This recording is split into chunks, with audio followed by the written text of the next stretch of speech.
G'day guys, Clarky here. Welcome back to another video. Today I'll be going over every single NRL coach and assessing how safe they are ahead of the 2020 NRL season. Now, of course, this is only my opinion, but I have used sort of the predicament the club is in and previous year's results to sort of determine my outcome here. Now, this video will be a little bit ad-lib, sort of over the shop. I will be reading basically off notes. I'm on night shifts at the moment, so I'm waking up in the middle of the day to get this out, but it's just something I really want to do, so I do apologize if it's not as high quality as some other stuff, but hopefully you still enjoy it, and we can discuss some stuff in the comment section below. So starting off with the Brisbane Broncos, I've given Anthony Seibold a safeness rating of 6.5 out of 10. Now, the Broncos are a club that, I'm just trying to find out where I can put that, where I'm not disrupting. So, the Brisbane Broncos are a club that have bred success since their inception in 1988. We know that they've always sort of been up or around that top 8.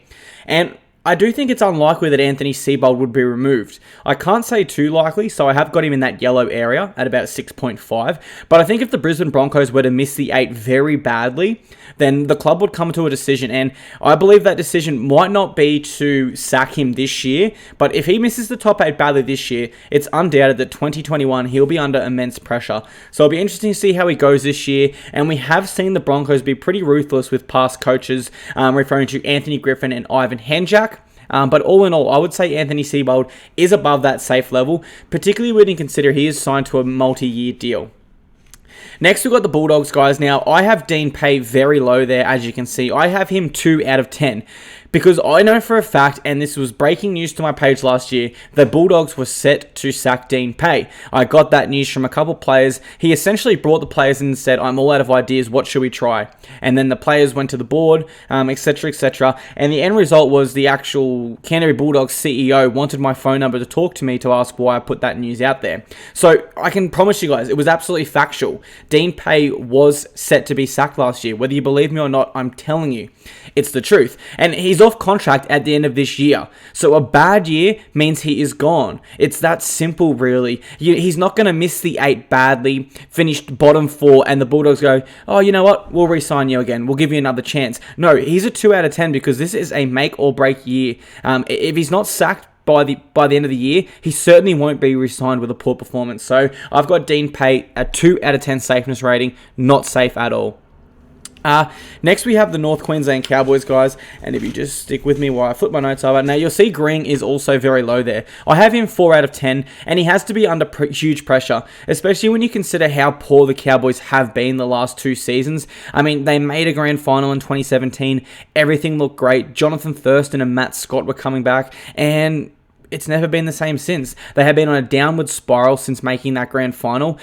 He's made the correct signings this year, but I do think a lot of his shape and structure at the Cowboys is outdated. It's very predictable, and it's sort of a similar situation, and it reminds me of Michael McGwire at the South Sydney Rabbitohs. On paper, he had a top 4 side. On paper, Green has a top 4 side, but unless you're willing to sort of adapt and change your game plan slightly so other teams can't get the read on you, then your playstyle becomes too predictable. I think he needs to change something up fast. I would say if the Cowboys are looking at bottom 8 at around the midway mark of this season, I'd almost say they don't hesitate and they get rid of him this year. So 4 out of 10 there for Paul Green.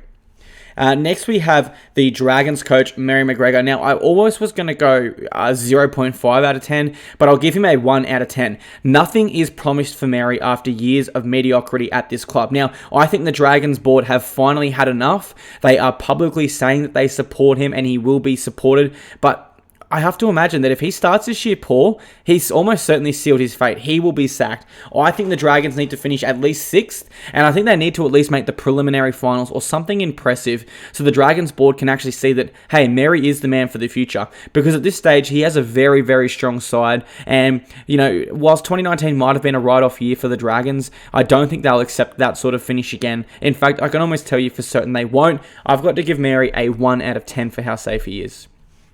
Next, we have the Parramatta Eels, guys, and I have given Brad Arthur I'm just trying to find my thing here. I've given him a 7.5 out of 10. Now, Brad Arthur survived a wooden spoon and he rebounded to a finals finish in just 12 months. Now, that's impressive, and I know for a fact you can't do that without the full support of the locker room. And he does have the full support of the locker room, because when they were struggling in 2018, Gutherson and other players actually went to the board and said, please don't sack him. We believe in him.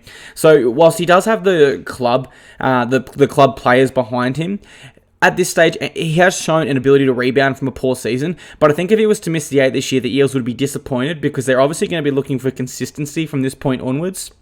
Despite that, because he does have the full backing of the team, and he has shown an ability to quickly rebound from a bad finish to a good finish, I would say the Eels would persist with him for at least one more year, so I've given Brad Arthur a 7.5 out of 10.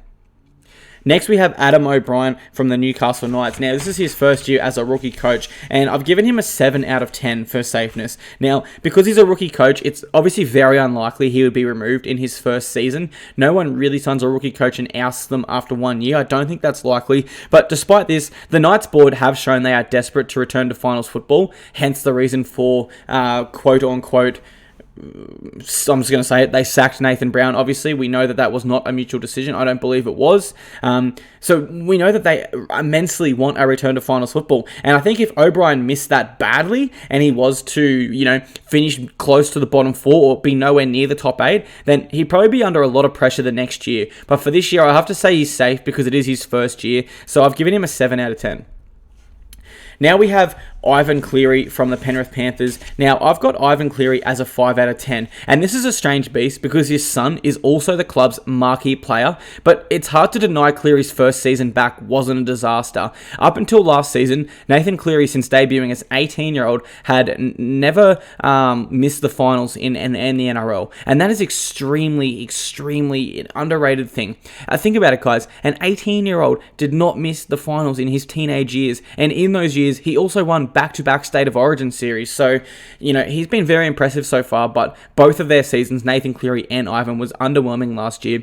It makes you wonder why they bothered removing Anthony Griffin. Whilst he might not have necessarily got along with the board and the players, he did bring results because they were a top 4 team, just maybe sitting outside the top 4 under him, whereas we don't know what they're like under Ivan Cleary. Ivan Cleary, I don't believe he's made the finals since the Warriors in 2011, so, or he would have made it a few years there with the Panthers, surely, actually. I take that back. But he hasn't had the greatest run in recent years, at least. We know he missed last year, and we know he missed with the Tigers the year before that. Another poor season by Ivan could realistically seal his fate and also his family's in Penrith. I won't say he's gone, but I won't say he's safe either this year. So I've given Ivan Cleary a 5 out of 10. Next, we have Wayne Bennett. Now, as you can see, he's right at the top there. I've given him a 9 out of 10. He's in his final 2 years contracted to the club, and it's basically impossible to remove arguably the greatest coach ever in Wayne Bennett. Even if they got the wooden spoon, with 1 year left on his contract, they just wouldn't get rid of him. They would keep him there for that 1 more year to at least complete some sort of rebuild, because his experience is just invaluable. When we went to the finals last year, I believe if you removed Craig Bellamy and Trent Robinson, he had more than 2 times every other coach there in experience for finals games. So you can't replace that at all, and I think that'd be absolutely crazy to get rid of him. I don't see any scenario where Wayne Bennett is removed this year. Now we have Ricky Stuart from the Canberra Raiders, and I've given Ricky an 8 out of 10 because the Canberra Raiders made their first grand final in 25 years under this man, and I can't see a situation where 12 months later they say, okay, goodbye. We're going back a long time here, guys. 25 years, I'm not even that old. So, I was not even thought of by my parents the last time the Raiders made a grand final. That's how long we're going back here. So I think it would be absolutely crazy, especially when you consider coming into 2019, Ricky Stuart, he had so many question marks over him. I myself said I think the Raiders will start slow and I think he'll be sacked. That was completely wrong, and I definitely take that back. But he removed all of those questions last year, and I can't see a situation where the Raiders remove him. So I've given him an 8 out of 10. Next, we have Trent Robinson from the Sydney Roosters. Now, Trent Robinson, I've given him a 10 out of 10, right at the top there. He's won 3 premierships for the club this decade, and there's just no way the Roosters would remove him, so we don't really need to discuss this any further. Now we have Des Hasler, the mad scientist from the Manly Seagulls. I've given Desi a 9 out of 10. Now, the Seagulls have previously sacked him, and he came back this year and proved, well, that was a massive mistake, you idiots. Nobody knows what it means to be a Seagull like Des Hasler. From playing, coaching, epitomising the culture, and just everything it means to be a Manly Seagull. When I think of a Manly Seagull, I think of Des Hasler. He is that club. He is the passion, the backbone, the culture, the pride. He is a Sea Eagle in every sense of the word. Maybe not physically, but in every other sense of, as far as rugby league is concerned, he is a Sea Eagle. I think that they know that they'd be absolutely crazy to remove him again. And I think even if they finish with the wooden spoon, there's just no way he'd be removed. So I've given Des Hasler a 9 out of 10. Now we go to John Morris from the Cronulla Sharks. Now, I've given him a 6 out of 10. He didn't set the world on fire in his first year as a head coach, but he did make the finals as a rookie coach, and that's obviously impressive.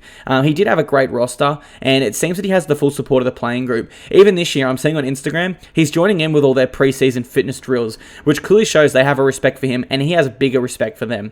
I think it's unlikely he'd be removed in his second year coaching at the Sharks if they miss the 8, but I wouldn't rule it out as entirely possible. There are a great number of coaches available on the market, and a bottom 4 finish for the Sharks could definitely see him removed. I've still got it a better chance that he won't, just at a 6 out of 10, but I definitely wouldn't rule him out being sacked if the Sharks were to have a terrible year.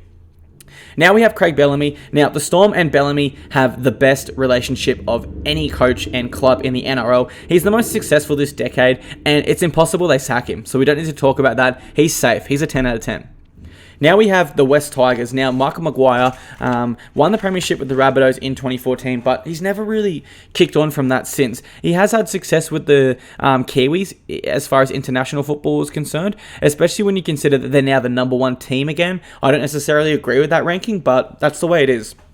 Michael McGwire, he's probably more safe than he isn't, so I've given him a 6 out of 10, but at the same time, I will not be entirely shocked if the Tigers boot him. If they finish bottom 4, and I don't see the Tigers doing well in 2020, I think the bottom 4 is where they will sit. I don't like their depth, but that's a topic for another video. But for that reason, I can't give Madge higher than a 6, because I can't guarantee the Tigers, or even predict the Tigers will do well next year. Madge is a great coach, so that just gets him over the line at a 6, but 6 out of 10, obviously not as safe as he would like. Justin Holbrook from the Gold Coast Titans in his first year as an NRL coach. He's previously been assistant to the Roosters, etc., etc. After winning the Super League competition, the Titans signed him on the premises. He'll be given ample time to complete a rebuild at this club. They promised him, you will have years to complete this rebuild, and I think it's almost impossible the Titans get rid of him in the first year. It wouldn't make sense to go to all the effort of buying him out of his Super League contract and bringing him over here with the intention to sack him after 1 year. Further, they sort of did the same thing with Garth Brennan, so there is the possibility, but not in the first year at all. So he is very safe given that fact. I've given him a 9 out of 10.